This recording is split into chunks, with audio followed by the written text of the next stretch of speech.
आत्मा आहे श्री श्री ठाकूरजी यांच्या चरणी माझे शतशत प्रणाम.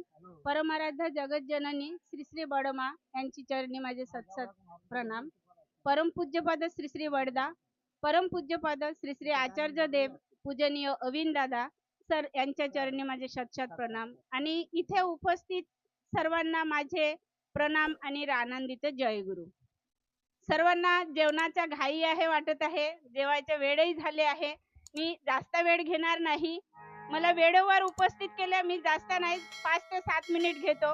तुम्हाला जेवणाचा सुट्टी देतो, वेळ झाले आहे. तर आपल्या जीवनाचे जे 3 पडाव असतात, एक बालपण आहे, एक युवा आहे आणि एक वृद्धपण. बालपणी आई आपल्याला शिकवतात, शिक्षण देतात. चालणं कसं चालायचे, कोणाशी कसं वागायचे, आपला रिश्ता नाते सर्वांची ओळख आई करून देते. मग आपण जेव्हा वयात येतो, 6 वर्ष वय आपल्या येतात, आपण जातो शाळेत. म्हणजे आपल्याला तिथं शालेय शिक्षण मिळतात. या पृथ्वीवर आपण जगायचे कसे, अर्थ अर्जन कसे करायचे, आपल्या जगण्याचा पद्धत कसा होईल, याची आपल्याला शिक्षण मिळतात युवापणी. आणि ते शिक्षण मिळतात शाळेत. तिथं आपले गुरु कोण असतात? शिक्षक. पहिले गुरु झाले आपले आई, ज्यांनी आपल्याला चालायला शिकवले, बोलायला शिकवले, नात्यांची ओळख करून दिले.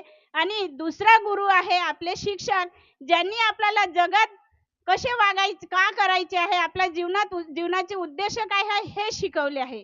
पण हा दोघांची सांगड घालून आपला जीवन कसे सुंदर फुल बगीचा बनवता येईल, कशा प्रकारे आपल्याला चांगला जगता येईल या जगात, ते शिकवतात आपल्याला दीक्षा गुरु.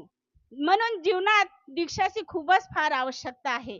दीक्षा, कारण नुसतं शिक्षण घेतल्याने होत नाही, तर ते शिक्षणाचा सांगड दीक्षा आणि शिक्षा हा दोघांचा सांगड घालून आपल्याला जीवनाचा चालण्याची, शिकण्याची, वागण्याची, आपला जीवन कसे सुंदर करता येईल ते शिकवतात.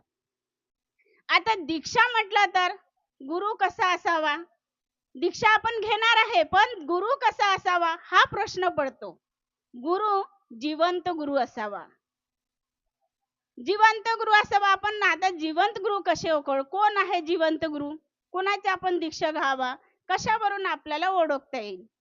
पहा, जेव्हा आपण मातीत एखादी बी पेरतो, त्या बीच्या पहिल्यांदा एक रोपटे, फक्त 2 पानाचे एक रोपटे निघते. त्या रोपट्याला जेव्हा पाणी, हवा, खत, मग त्याच्या औषधी हा सर्व त्याला वापर करून आपण काय करतो, त्या रोपट्याला मोठे करतो. मग गुरु असा असावा, ज्यांनी आपल्या जीवनात प्रत्येक क्षणी, प्रत्येक पदापदी आपल्याला मार्गदर्शन करेल.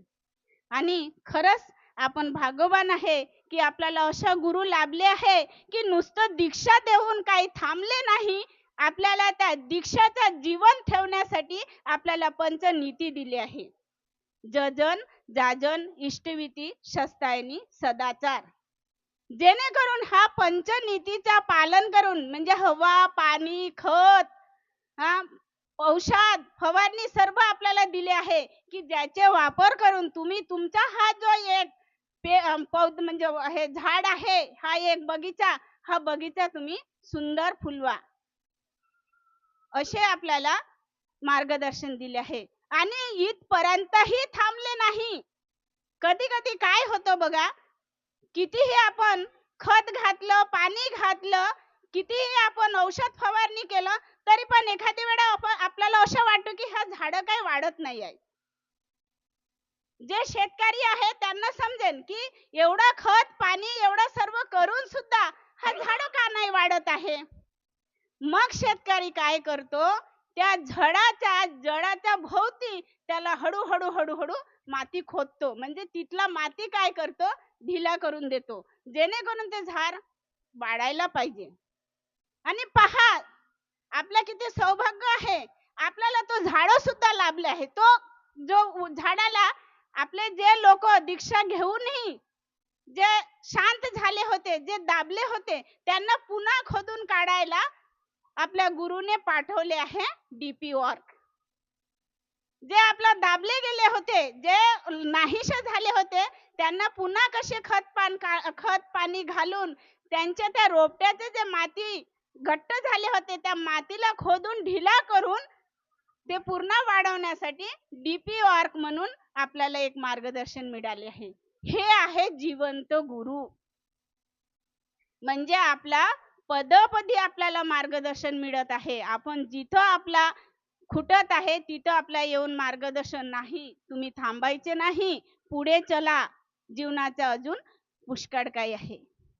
आणि ठाकूरजीने विशेष करून हे मातृ माता यांच्यावर भर दिले आहे.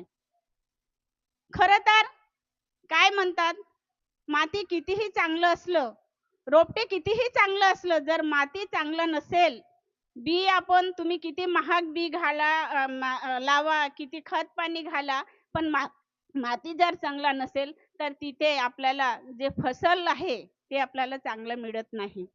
तसेच आईचा गर्भ जर चांगले नसेल तर बी किती चांगलं असलं तरी तिथून आपल्याला चांगला फसल मिळणार नाही. म्हणून आईचे गर्भ चांगले असला तरच आपल्याला सुफल मिळतो. आणि हे आईचे गर्भ चांगले आईच करू शकते. आपला जे आचार विचार आहे त्या आचार विचाराने, आपल्या व्यवहाराने आपण आपलं जीवन बदलवू शकतो. आपले जे जीवन आहे त्याला आपण सुंदर करू शकतो. म्हणून ठाकूरजीने माता यांच्यावर जास्त भर दिला आहे.